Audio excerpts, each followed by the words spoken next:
Confucius said, choose a job you love and you'll never have to work a day in your life. For example, you're watching Curious About Careers and I'm your host Tashidema.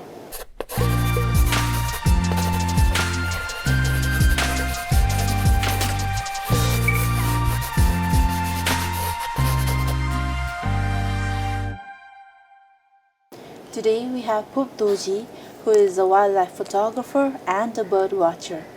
So thank you for joining us, Phub. And can you tell us a little bit about yourself? First of all, it is my privilege to be the part of your sessions. Well, my name is Phub Dorji, and for past 11 years, I was working with Department of Forest and Park Services as a forester. And thereafter, I did a wildlife photo course. I would proclaim as a hardcore bird watcher. This is my 13 years of bird watching. So, what exactly do you mean by bird watching and how did it become a career? Of course, bird watching isn't not an innate talent. It was never born with me, neither you or me. I have invested a lot of my time in nature, and that's how I learned. Actually, I have a childhood association with the birds. My home at Bumtang is next to the forest edge, and the birds everywhere. But thing is that I didn't bother much. But literally, it was back in 2009 when I did my forestry course in Bumtang. There's a man called Bird Sharap. He's the only ornithologist in Bhutan, and famously he's known as a Bird Sharap to the rest of the people. He's the one who taught me about the bird watching. So it was there in our module. It was there in our module. The bird watching session was there in module. So he's the one who have introduced me to the bird watching. But always the plus point for me was I was brought up in Bumtang, and I did my training in Bumtang. So it is much easier for me to know the birds because through my parents, I know some of the bird name in my local dialect in Bumtang. So during my training in Bumtang, that was the basic course for me. But later, when I graduated from that institute, I was pleased to work at Royal Botanical Park at Lampiri. So there, the very first day, when I joined my job, the very first day, my park manager, my boss, he asked me, "What's your passion?" Out of nowhere, I told that I love watching the birds, and he gave me a pair of binoculars, then Birds of Bhutan, the guidebook he gave me. So, and he keep on asking, "What's that bird? What's that bird?" Then that time I was young, and I was a little bit, when he keeps on asking, then there's a treat, I cannot be always available. At least I have to learn something. And then I keep on learning the name. And that place, the Royal Botanical Park, it's a birding hotspot. We receive a lot of bird watchers, international bird watchers. And when the international bird watchers come there to see the birds, so I just follow them. So when their guides, tell the names of the birds, so I keep on recording, and that's how I learn the birds. So later,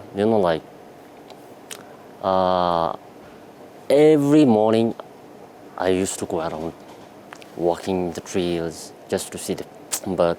So later, when I was familiar with the birds at Royal Botanical Park, then I literally moved a little bit further from Royal Botanical Park to Punakha.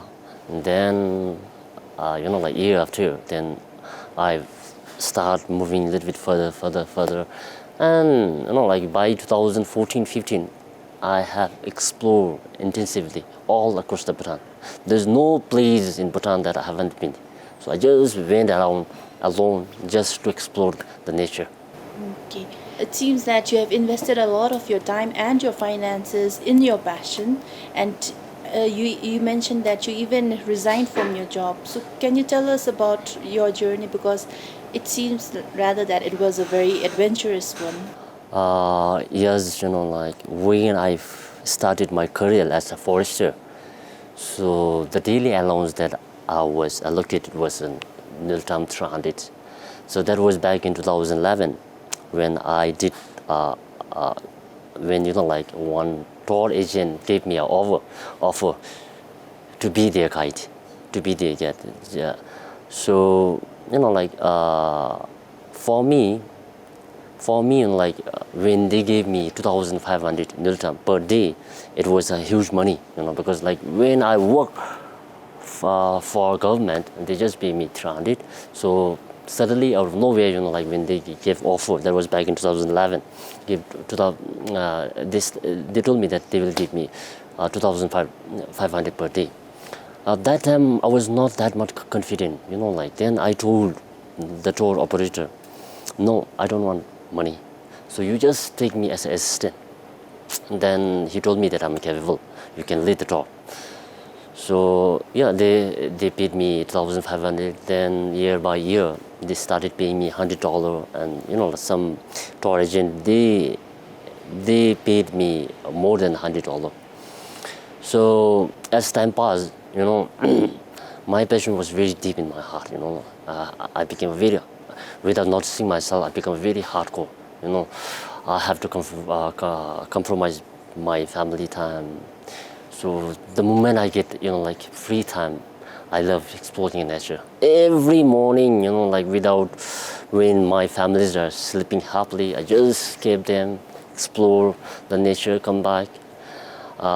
Then later, like in 5 to 6 years, I'm almost confident about the birds in Bhutan.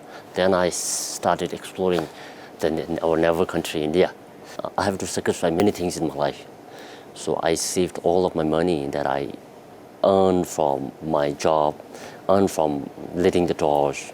And at some extreme point, I have to sell my assets like car just to visit the other place, to have a good life list of birds. Of course, it's very difficult, like at some point, yeah, there's international clients who supported me to make a trip in European country. But most of the thing, like I did myself. I can see your passion resonate in your words, and you are very mindful about what you do when it comes to bird watching. So, can you tell me a little bit about the highest points in your career? The happiest moment was when my mom was showing me the common bird. Of course, for me, it's a common, but like when my mom have shown the birds, like at that point, I was very much emotional, and as well, I'm very much happy because like I learned, like at least I was able to convince the most, like wonderful, the lady I have ever in my life, like at least my mom have understand about my passions, about watching the birds. She knew that I love watching the bird, and at that extreme, like it was a very much happy moment, my mom showing the birds to me.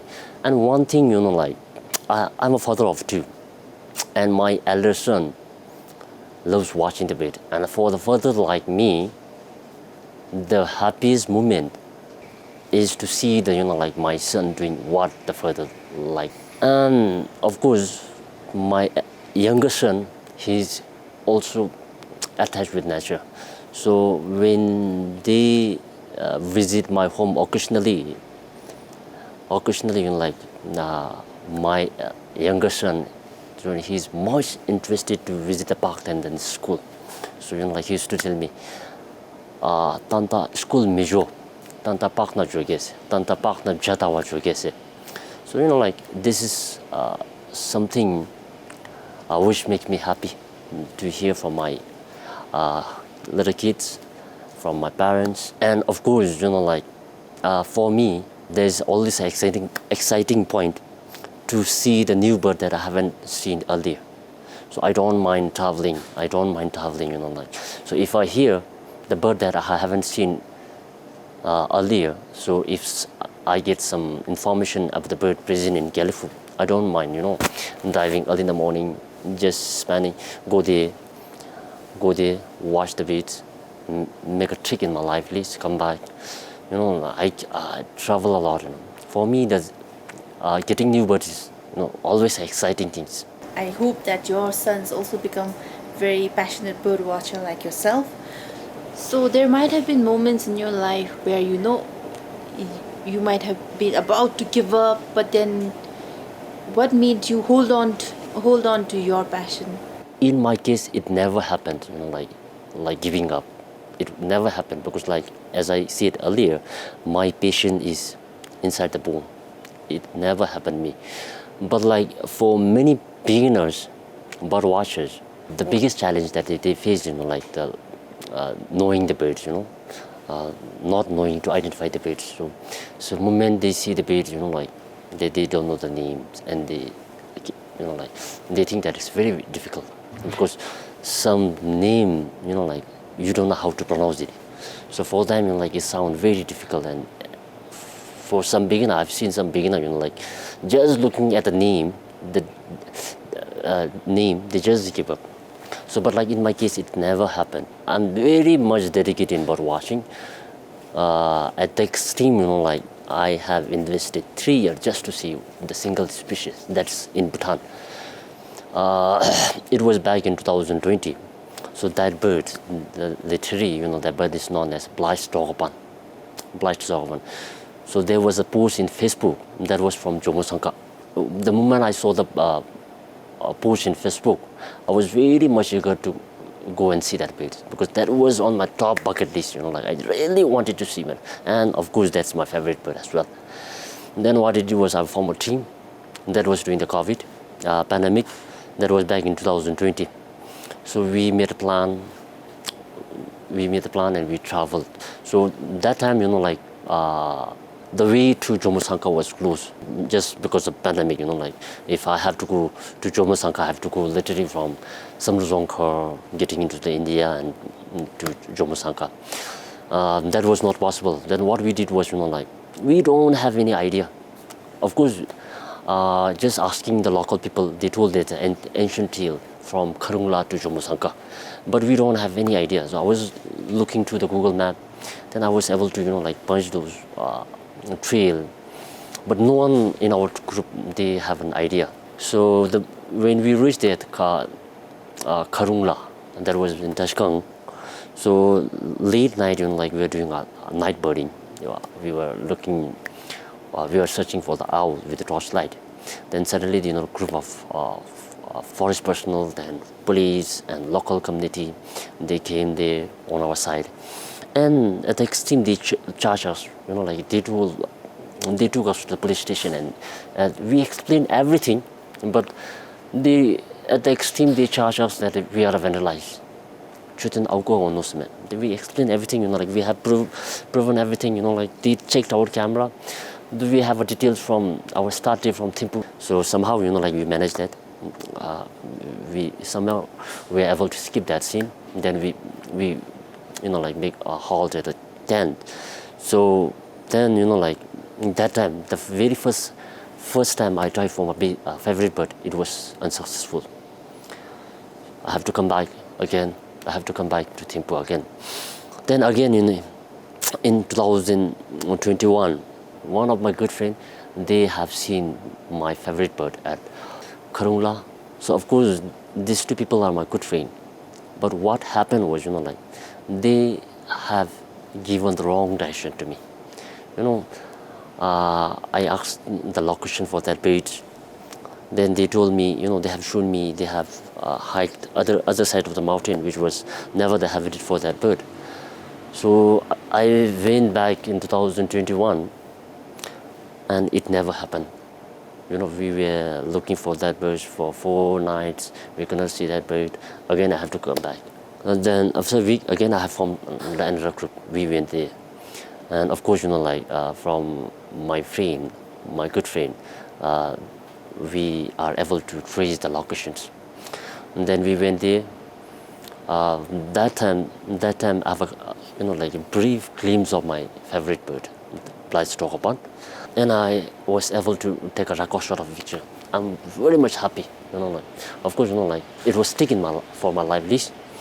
And I'm happy. Some of my friends, they could not see that bird. They stayed there at Karungla.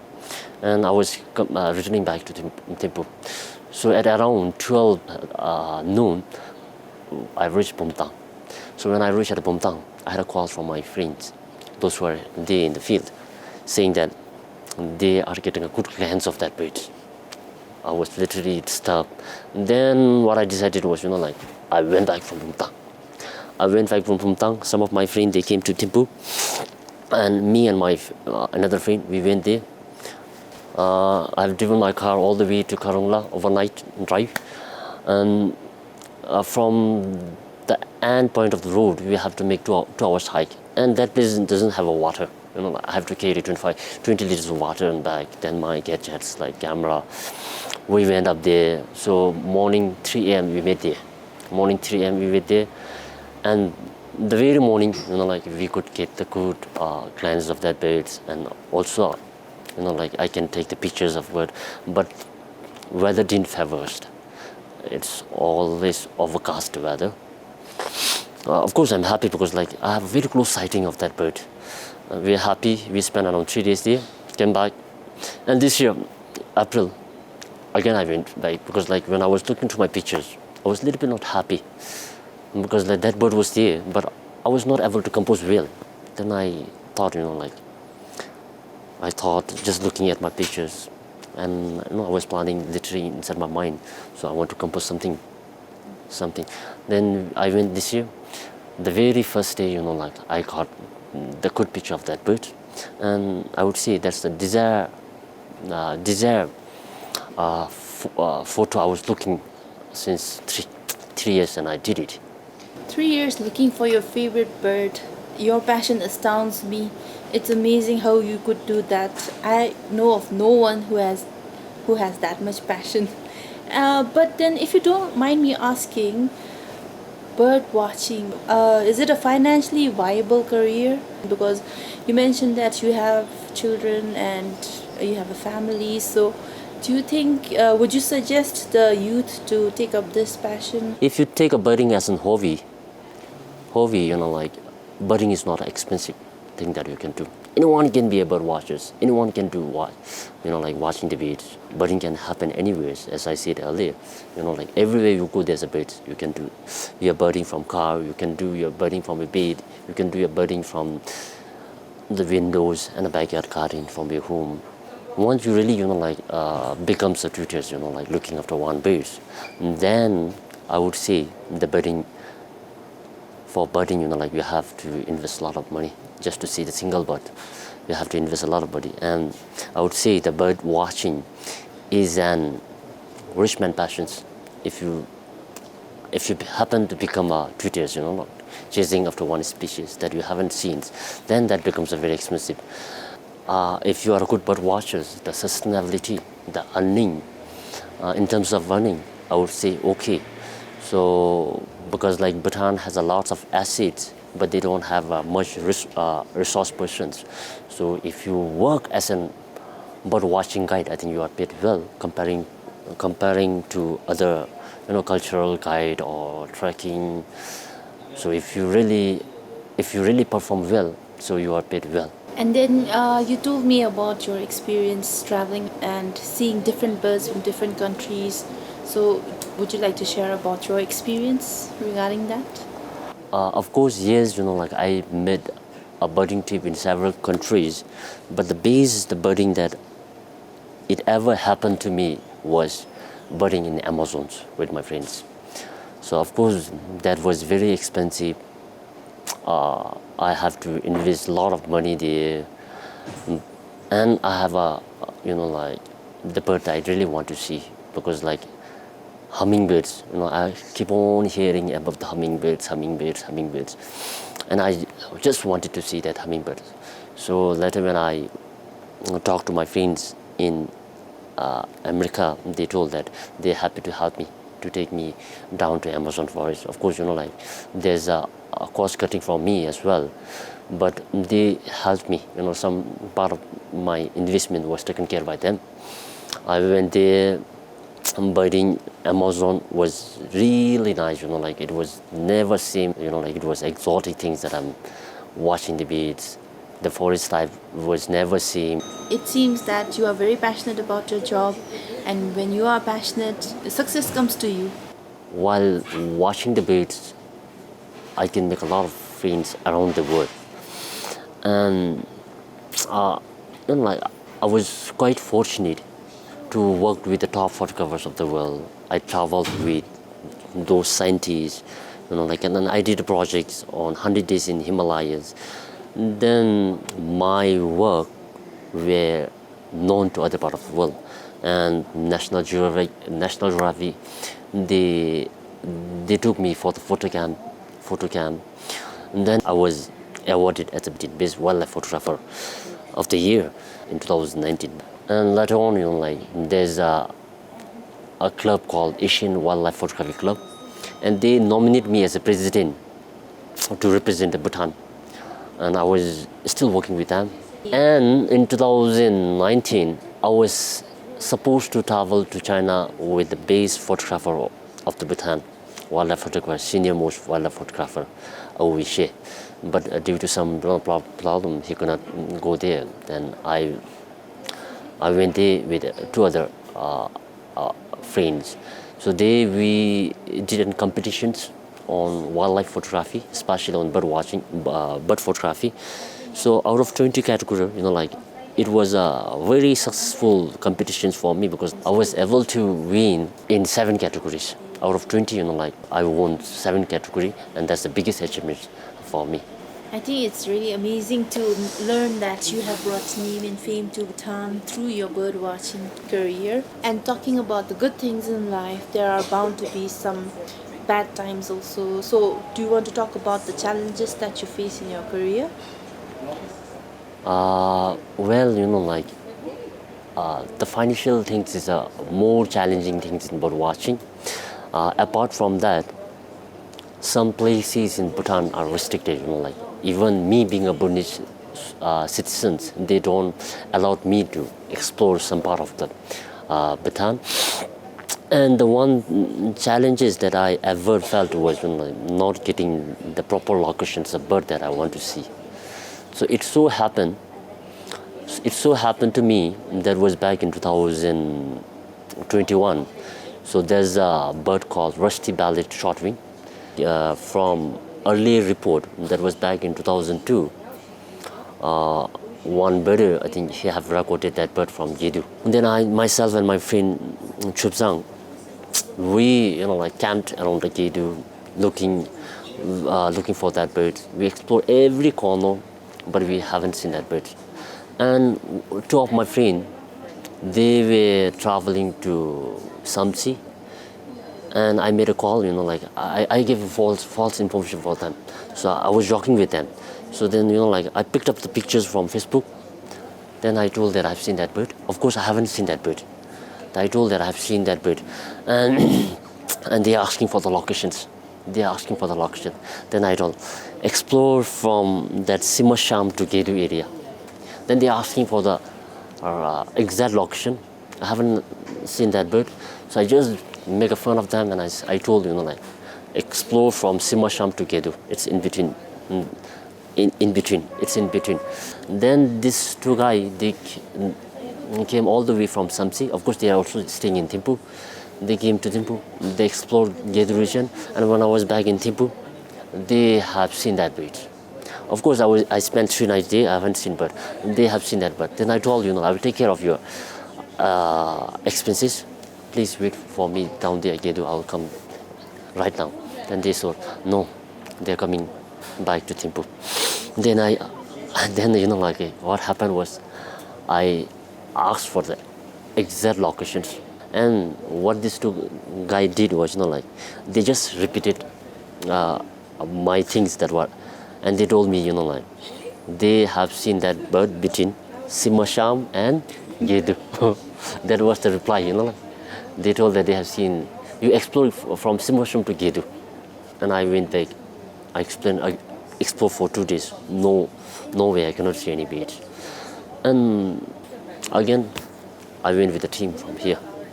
I have explored from Gedu to Simasham to Gedu, every corner. One of my friends was driving my car. I was walking exploring for that bird, looking for that bird. It never happened. I haven't seen that bird.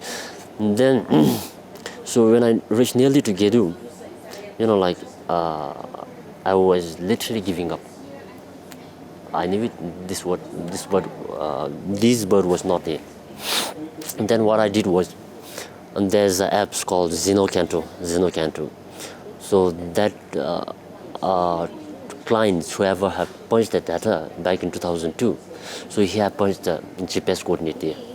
Then I saw that coordinate. I punched in my Google map, and it took me all the way to Kachumba, Jumja. So it took me all the way to Jumja. So moment, like when I got out from my car, I was using a tape recorder. I just played the call, and the very first tape call, it responded, and it was just there. And of course they have not given me the exact location, but somehow I managed to find it. And it's happening, like some people, they don't disclose the location, and some people end up exploring different location, which is additional, expenses. There might be young people out there watching you right now, listening to your stories, who might be interested in pursuing a career in bird watching. So what would you like to say to them? Well, like anyone can be the bird watchers, because like bird is everywhere. Like it's not necessary that you have to go inside the deep jungle to see the birds. Like everywhere you travel, there's a bird. Even in the town, like if you get down in the town, at least you will see some common birds. So of course, yes, like it's not an innate. Birding is never born with everyone. Like they have to invest more time in the field. So more of developing the attachment with the nature. Like if you spend the time in nature, so progressively there's a learning in the nature. We are, and our youth, they are very fortunate to be born in a country like Bhutan. So where it's a lot of asset in terms of nature. So Bhutan is intimately, like it's rich in biodiversity, and they should take the advantage of that. Like of course Bhutan have a very good asset, but there's a lacking in resource person. And I would suggest, when your country have many things for you, why can't you take advantage of having a good assets? Earlier, like there's a very less people who's watching the birds. So now, like the younger generations, they are coming up. So I can see a lot of new bird watchers, the youth coming up. Myself with the team from Bhutan Birdlife Society, we are doing a piloting project in Gedu School and Paro. So they, like, I was very much happy to see the youngest birds ever in Bhutan. Like, it's just an 8 years old. He's showing much of his interest in watching birds. Well, like, I get more attachment with the people who are taking the same passions. Any youth, like if they have a passion towards watching bird, I am ever ready to help them. So you're never late to become a birdist. If you really wanted to start a bird watching, the relevant agency that I can suggest is to follow the Bhutan Birdlife Society page in Facebook. And if you really get contact with them, they're very much happy to help you at the zero cost.